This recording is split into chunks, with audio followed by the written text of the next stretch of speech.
Golden State Media Concepts bring you Book Review Podcast, a haven for bookworms of all ages and the widest genres, from mystery to memoirs, romance to comedy, fantasy to sci-fi. If you love to read, this is the podcast for you. It's the Golden State Media Concepts Book Review Podcast.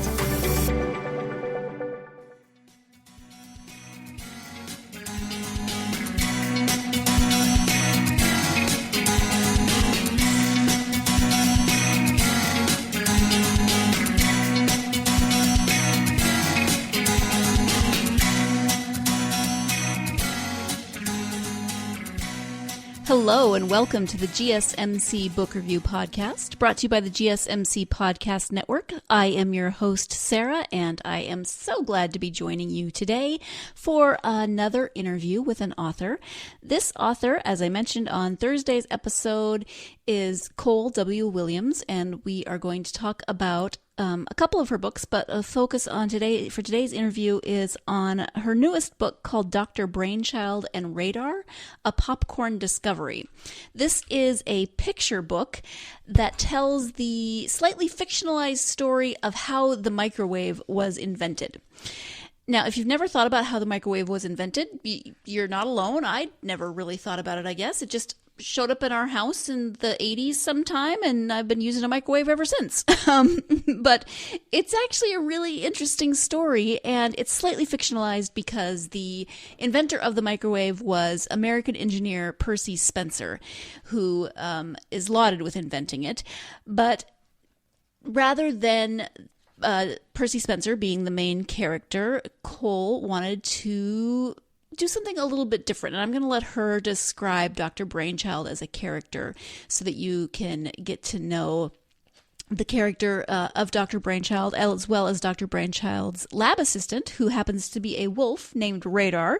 She's got interesting stories and great reasoning behind both of the characters, and I want you to hear her tell that story. I love this book. It is, she said, for ages around 6 to 9, but as I said, I didn't know how the microwave was invented, and so I had a lot of fun reading this book, looking at the pictures. It is illustrated by Laura Acosta, just to give her a shout out as well, and I love what she did with the characters and the pictures and what she did with Cole's story to really bring that story to life.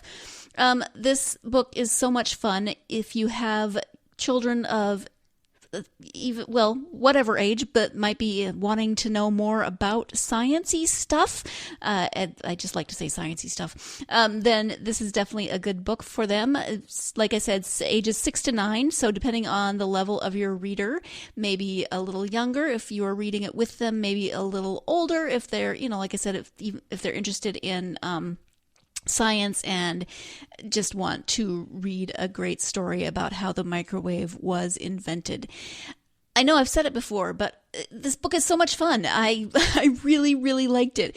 It's a picture book, so it doesn't take very long to read, but you still learn a lot from the book, and I learned things that I hadn't known before, and I was fascinated by the process, and I really want Cole to tell you more about it, about the characters, etc. So I'm not going to say too much more here.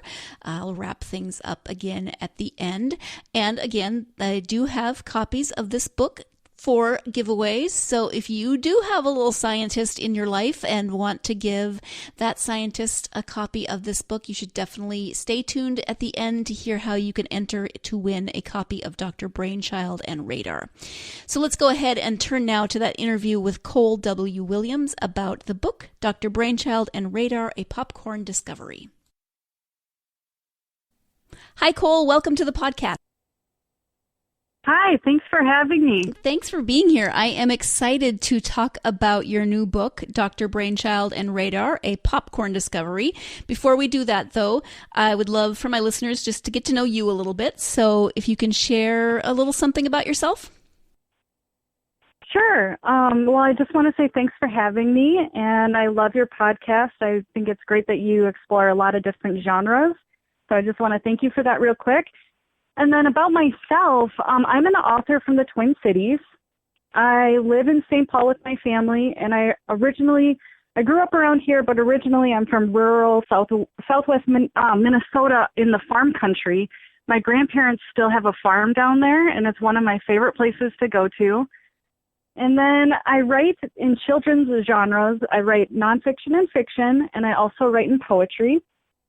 A lot of my children's books stem from my work in research. Previously, I was a scientist, and so I like to explore science themes and bring them into the children's genre at the middle grade reader or at the picture book level.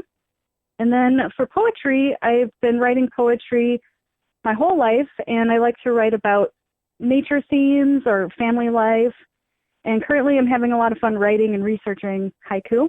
Oh, fun. And then I also spend a lot of time on the Mississippi River. I do a lot of work with water conservation, clean water initiatives. So that's kind of what I do in my free time. Wonderful. Thank you for that.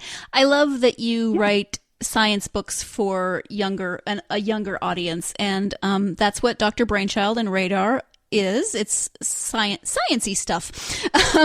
So yes. Can you talk a little bit about this book, A Popcorn Discovery? Yeah, so originally I just got really intrigued by how we've come to this modern society of having so many wonderful inventions and modern technology literally in the palm of our hand. I like to look at things and wonder, where did that originally come from? And, a computer is often a really good example. It was in that movie Hidden Figures. The original computer was a whole room. Mm-hmm. Or my kids ask me, what's a floppy disk? And so I never even think of it. And then I'm like, you're right. You wouldn't know what a floppy disk is. And so with the microwave, I saw a picture of the original microwave and I was shocked. This thing is massive, and the technology and the ingenuity to go into it, I was intrigued by the historical story of how inventions evolve and what makes them evolve. And so I thought it'd be really fun to do a series of children's books, kind of bridging that gap, like teaching kids, showing them with the juxtaposition of, the modern microwave and the original. And so that was my idea for the book, is do a few books showing them kind of a few different inventions this way. Mm-hmm. Thank you. Yeah, and so Dr. Brainchild kind of invents the microwave by accident. He's working on, not he, yeah. Dr. Brainchild is working on something else.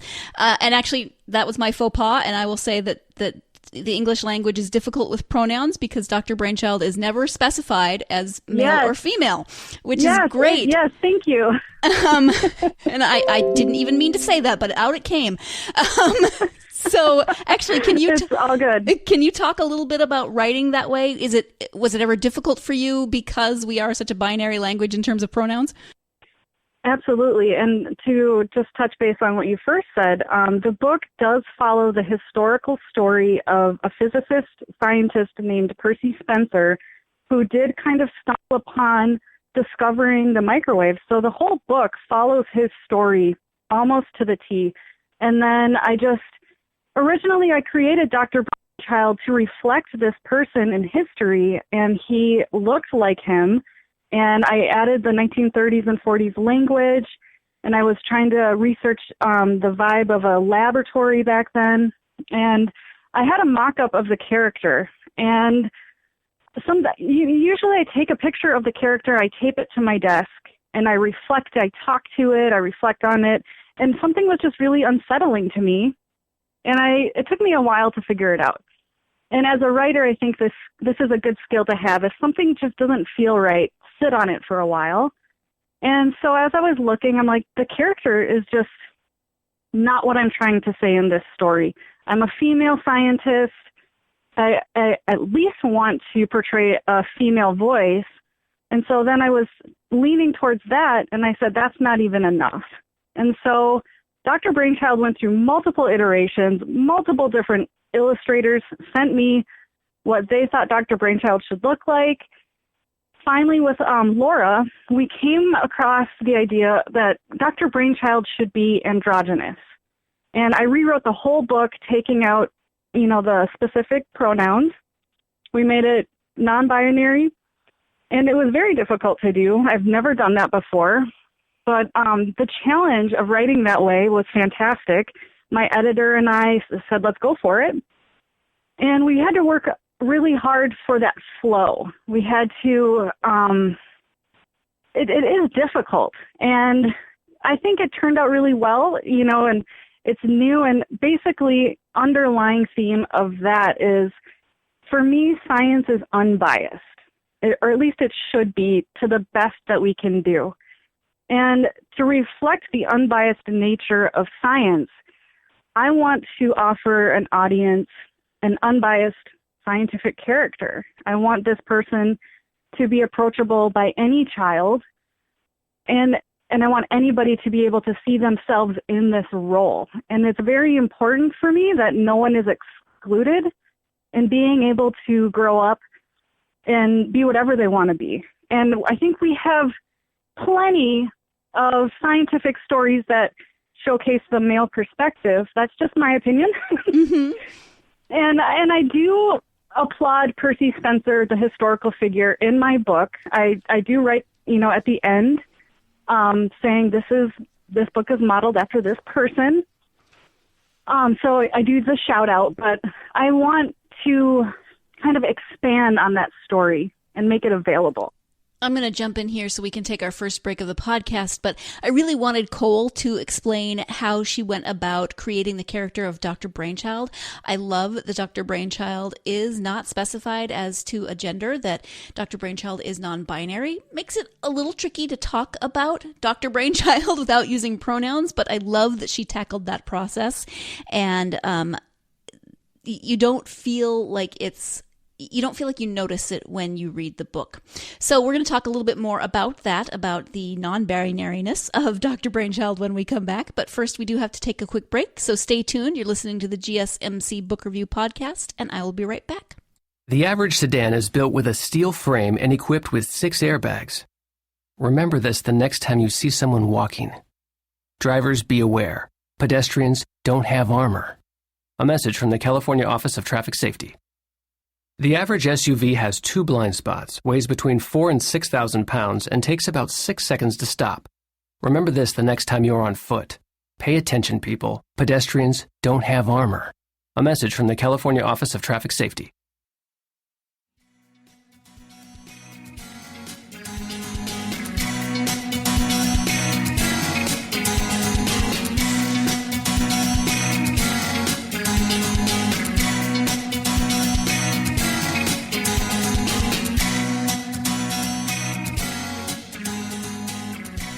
Welcome back to the GSMC Book Review Podcast. I am speaking today with author Cole W. Williams about her book, Dr. Brainchild and Radar, A Popcorn Discovery. Let's go ahead and turn back to that conversation. We're still talking about Dr. Brainchild as a character, and then we're going to look a little bit more at Radar and some of the other stuff that went into writing this book. Yeah, and when I first heard about the book and I was told that this was the way it was written, I was excited, but I was also wondering, how it would flow. And as I read through it, I didn't feel like I noticed that at all, that there were no pronouns or that it felt clunky in any way. So I want to applaud you for that. I think you did a really good job with writing the story so that that never became an issue. It didn't take you out of the story. Thank you very much. That is maybe because we did, I think, 4 rounds of editing with this book to try and really get it flowing like it originally would and what we're used to using, he or she. Mm-hmm. And so my editor did a lot of work and got back to me with a lot of suggestions, and she was very creative. And so thank you for that. That was a lot of work. I bet it was. Dr. Brainchild has a sidekick called Radar. Can you talk a little bit about Radar? Yes. So Radar was not in the original concept of the book. And while I was doing research, I began to learn that a lot of these technologies that I was interested in happened to come about because of this kind of uptick in research during wartime. And I just think it's very interesting how we benefit as a society and we grow as a society with a lot of inventions and scientific discoveries through a war or at the end of war. And I was trying to figure out how to incorporate that kind of backstory into this book. Not that I needed to, but for some reason I felt like I should. And so I created radar to represent, kind of as a metaphor, this underlying presence in how we make progress sometimes in our modern culture. And what's interesting about radar is that I originally proposed with the illustrator to make him this ominous, dark figure in the background with like glowing green eyes and kind of like always in the shadows, but never ever says any words. And Laura said to me, you know, the children's book, he should be approachable. He should probably be likable. And so we kind of went back and forth and came up with a happy medium. But Radar, yeah, he's the lab assistant. He is Dr. Brainchild's friend and assistant, and he helps kind of inspire Dr. Brainchild to do his inventions. Mm-hmm. And I can actually see your original idea in how Radar came out, because Radar is sort of wolfish looking and black in color, and instead of glowing green eyes, he has green glasses. So I can see the compromise in there, but not scary. So that's probably good. Yes. And then, what age group do you think responds best to Dr. Brainchild? So I created, well, let me back up. Before I talk about that, I went to this Minnesota Writers Conference, and I attended a picture book session. And I remember distinctly the speaker saying, writing a picture book will be the hardest thing you ever do, hardest thing you try to write. And I'm like, I'm going to take that challenge. And so I knew right away that I wanted this book to be the classic 32-page, 600-word picture book for early readers. My proclivity is to just write. And I think I just naturally can write for the middle grade level better.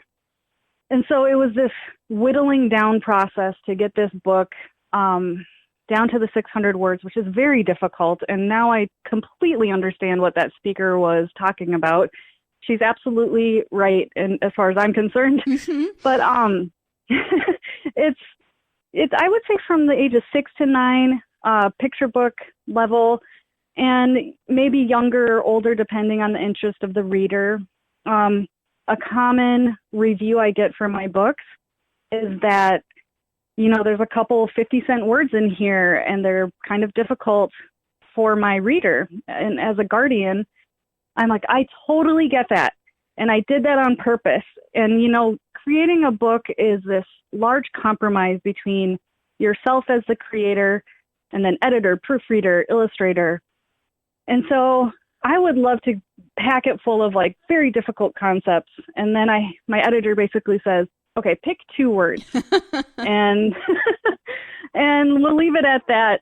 You have something challenging, but it's always my goal to have a child trip up on a word and then ask their guardian, you know, what is a magnetron? Mm-hmm. What is a protist?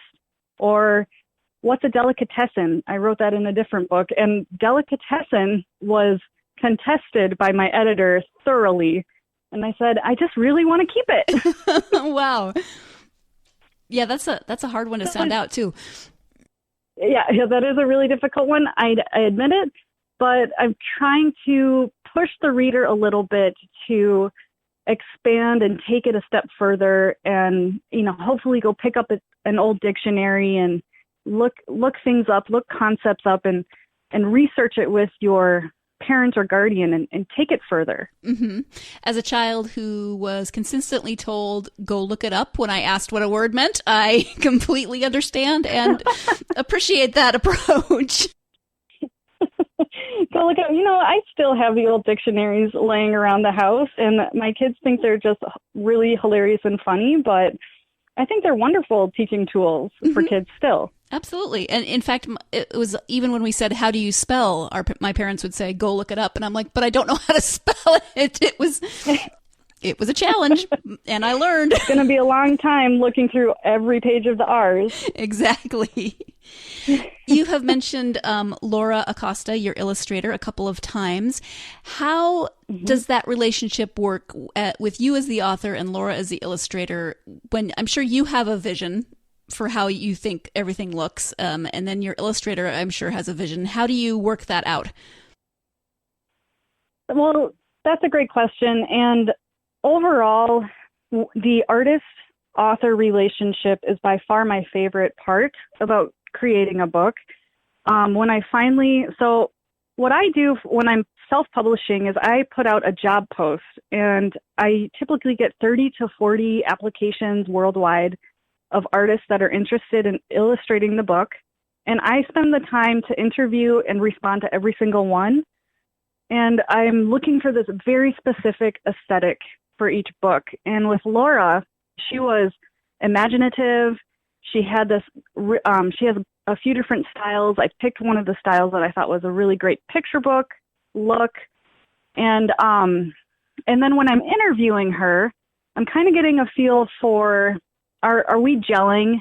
Do we have if I explain something that can be very difficult to explain, is she inquiring and expanding? And I also like to give the artist a lot of room to grow and kind of stretch their legs. And I think it's really wonderful. Sometimes artists, they have these very rigid contracts, and I've been told, thank you so much for giving me the opportunity to just play. And this is where brilliance comes in sometimes. You get to see them, in their element, creating. I don't understand that type of art world at all.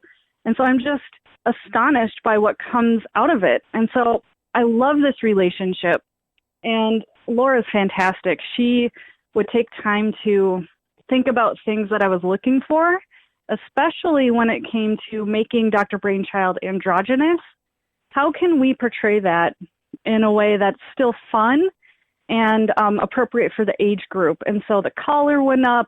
We researched goggles from early laboratories. She added the watches.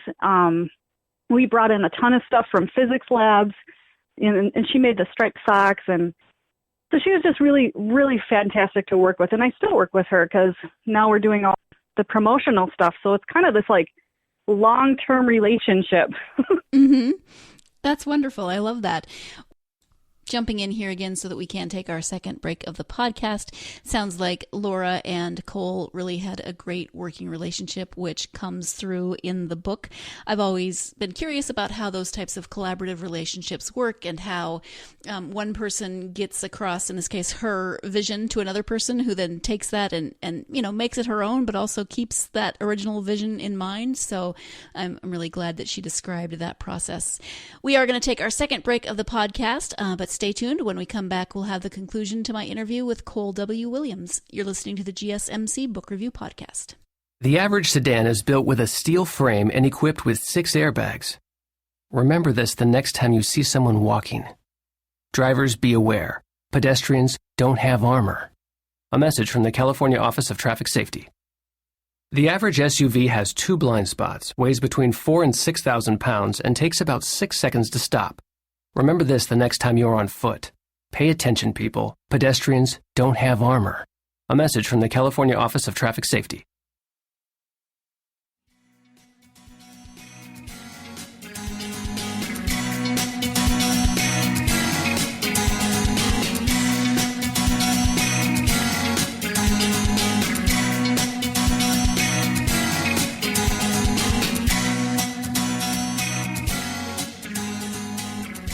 Welcome back to the GSMC Book Review Podcast. We're going to go right into the conclusion to that interview with author Cole W. Williams about her book, Dr. Brainchild and Radar, A Popcorn Discovery. Will there be more Dr. Brainchild and Radar books?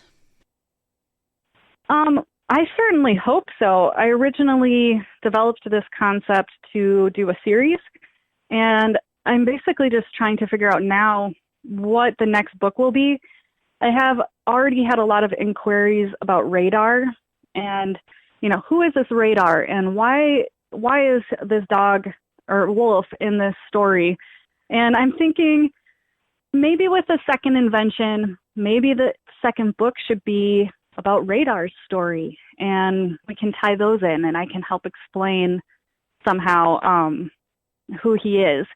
But I definitely want to do at least 3, and then we'll take it from there. Okay, fun. I love that. At the end of the book, you mentioned that you explain who Dr. or Percy Spencer is, but you also list a website, www.explainthatstuff.com, and then /how magnetrons work. So is that a website that, just talk about the website a little bit.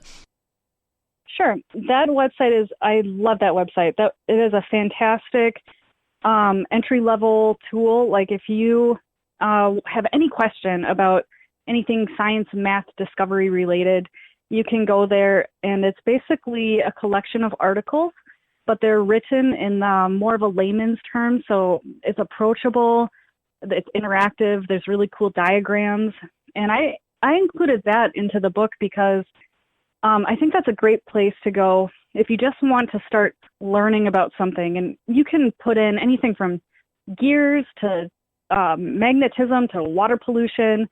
They have a lot of different stuff on there.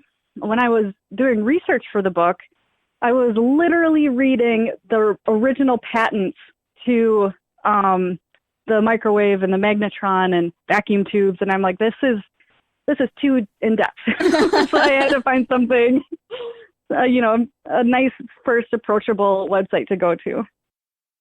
Let's talk a little bit about some of your other books. You mentioned before that you write fiction and nonfiction. You do poetry. So just take one or two of your other books and talk about those a little bit. Okay. Well, my first book is titled Eukarya, and that's another science book, middle grade reader. That was an introduction to taxonomy, which is the science of classifying organisms. That was just my introductory book, figuring out how to make a book, and the illustrator for that was Ian Durning from the UK. And then I did a fiction book titled Charlie. This is a book about grief for children. And I love Charlie. Ian did the pictures for that too. He loves Charlie. We started referring to Charlie as like his own person involved in the creation of the book, like 3 people in the room. And that one was a story that I created as a tool. So whenever I write, this might be going overboard, but whenever I write, I employ a rhetorical device I learned in college. It's Cicero's The Aim of the Orator. And Cicero says you should aim to teach, to delight, and to move. And above all of these 3, it should be to teach. And so whenever I write a book, I try to move the reader in an inspiring way. I try to delight, and I try to teach. And so anything I write, like at the end of Charlie, I have a resource section that was written by a therapist on how to approach the topic of grief for children. And Michelle Abbott wrote this wonderful section on steps you can take and ideas that you can use to start that conversation with a child. And, if I don't have that tool, I will find that person to bring in onto the project. And she did a fantastic job and taught me a lot.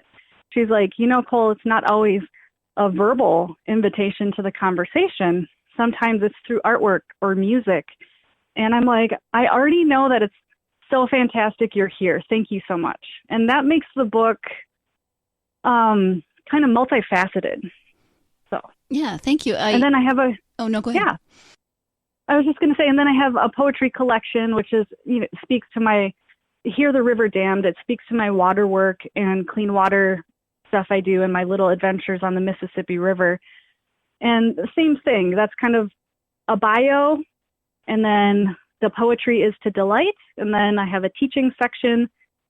Here are steps to get involved with working on your local water. If you've never done anything in a conservational realm, here's how you can get started. Okay, thank you. So you mentioned that you are a scientist. What inspired you then to start writing both fiction and nonfiction? Well, I was a scientist. I actually quit working in labs so publishing academically is its own kind of world. And we were getting papers out there on our research, but I kept in my head, like, creating these stories about what I was learning in the lab.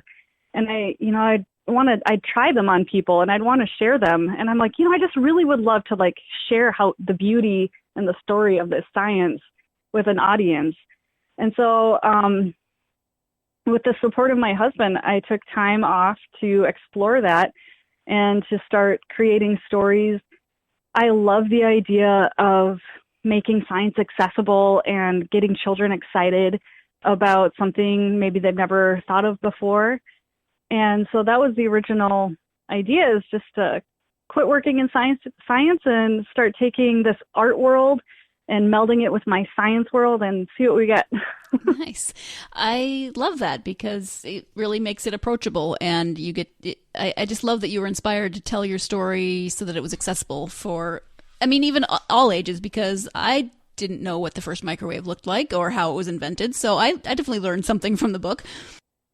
Isn't that cool? It's like, 750 pounds. It's like the size of a car. Yes. Not something that everyone's going to have in their kitchen. Right. Like, imagine going out to your car to cook some food. Right, exactly. Yeah. And so I was just going to expand on that with, more funny jokes. But basically, sometimes people have this kind of negative, they like kind of stand back away from science. It's too difficult, or it's not for me. My brain doesn't work that way. And I want to, bring them back into the fold and say, science isn't that scary. It's just the way you're approaching it. There's wonderful stories there. Yeah. And if I can just figure out the words, maybe I can. And there's adults that read my science kids books that are like, thank you. I finally, get that, which is awesome. What's next? Are you working on another book at the moment, or are you planning more? I know you said there's hopefully 3 in this series, but what are you working on right now? Well, this year I challenged myself. I always work in challenges. I challenged myself to write my first novel, and now I'm on the second novel. And my partner for this book is Stephen King's On Writing. He kind of is teaching me how to work with a longer manuscript. And his advice is to write it, get it out, put it in a drawer, and don't look at it for 4 months. And so I did that, and then you're supposed to, unearth this thing and decide if it's worth pursuing. And I am totally out of my wheelhouse. I have no idea. So writing novels, I'm not sure if I will develop them. Concurrently, I will be releasing another book titled On Holiday Road. And this is a fictional story. It's a really quick page turner. There's kind of like old school Velveteen Rabbit vignettes. They're not full illustrations. They're kind of pen drawings interspersed throughout the book. It's a whimsical, nostalgic story about going back on a drive with your parents. I don't know if when you were little, did your parents always make you go on this like Sunday drive for hours and hours? Not Sundays, but we definitely went on drives that were, to me, boring. But not, looking back, we went very interesting places. Yeah, this story is kind of about that. Like I don't do that with my kids. They would think it was the most boring thing ever, but they were boring. But I also remember a lot of imagination coming in during those times of sitting in the back seat. So On Holiday Road is about that. Mm-hmm. And then I'm also developing some classes at a place called Creator Space, and it's at downtown St. Paul. And I'm starting some book clubs and writing classes and all sorts of stuff there. So lots going on. Yeah, it sounds per like usual. Yeah, you definitely stay busy. Yes. I love that you wrote that you challenged yourself to a picture book of 600 words, and then you challenged yourself to a novel. So you don't shy away from either end.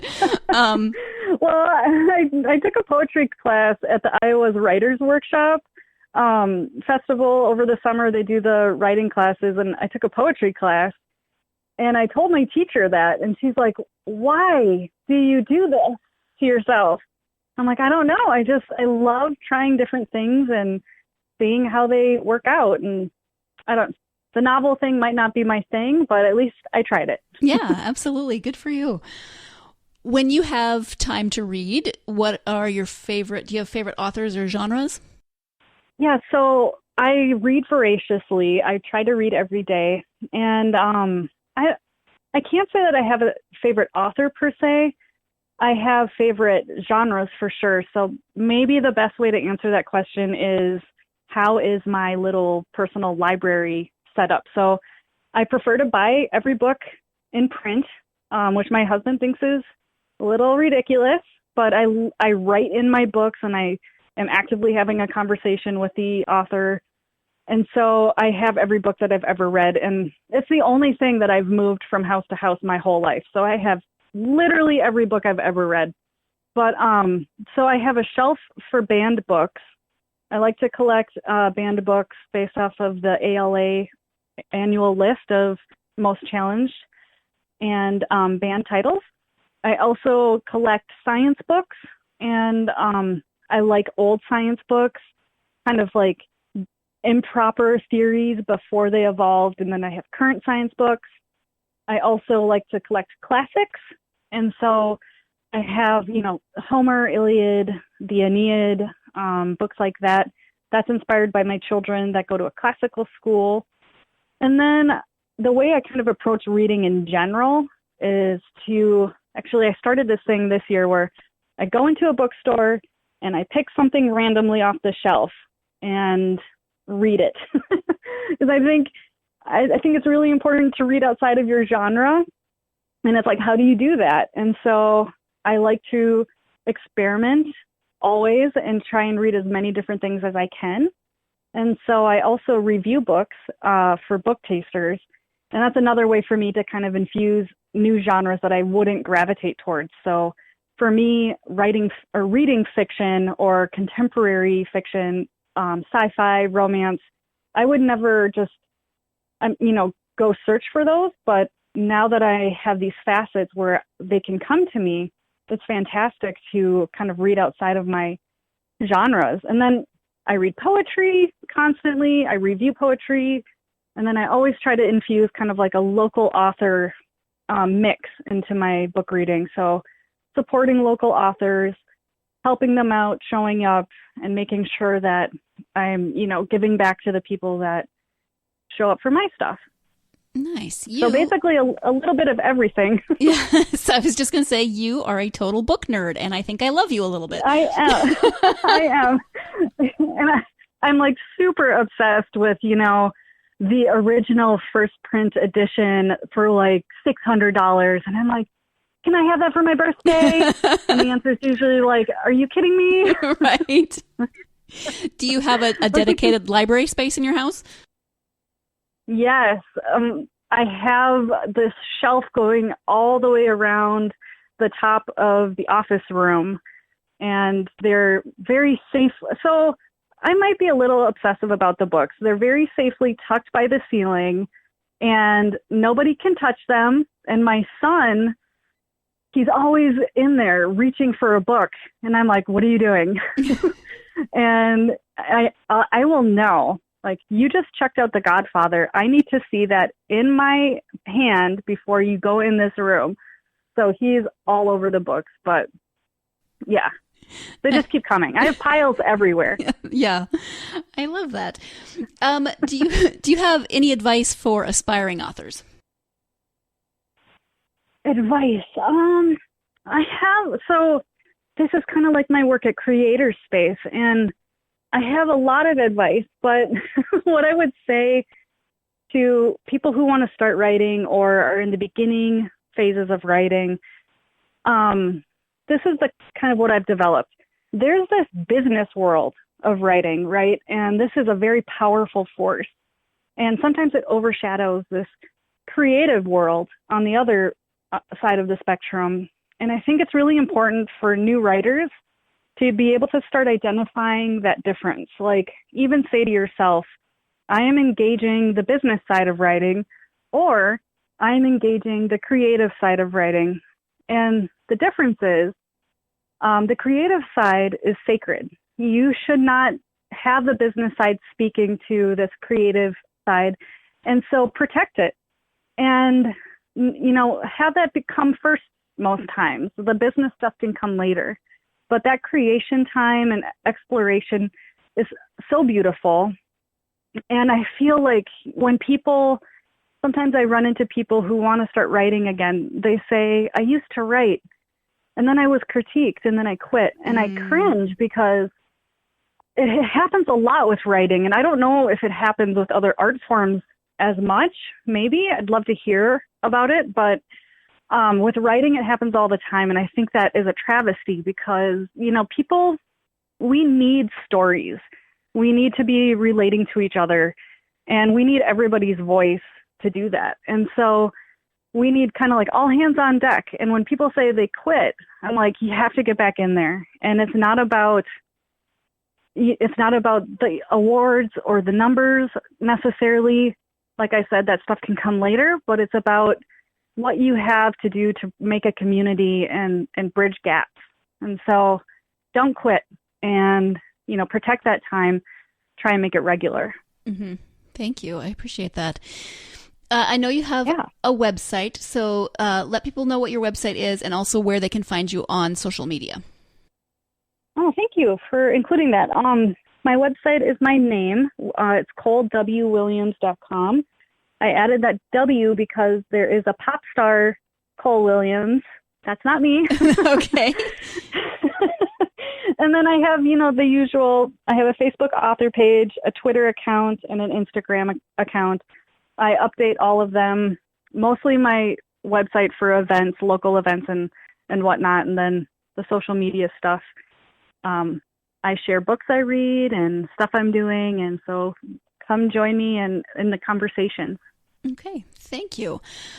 Well, that covers my list of questions. Is there anything that we haven't talked about in terms of writing or your books or anything we haven't covered that you would like to speak about? I just like to say, all of my writing comes from the heart, and I hope that it resonates with readers, and I'm always learning and working on honing my craft and expanding, and so I'm thrilled to share my perspectives through writing in this way, and just want to say thanks for the support from all my readers and for people who've given any of my books a go.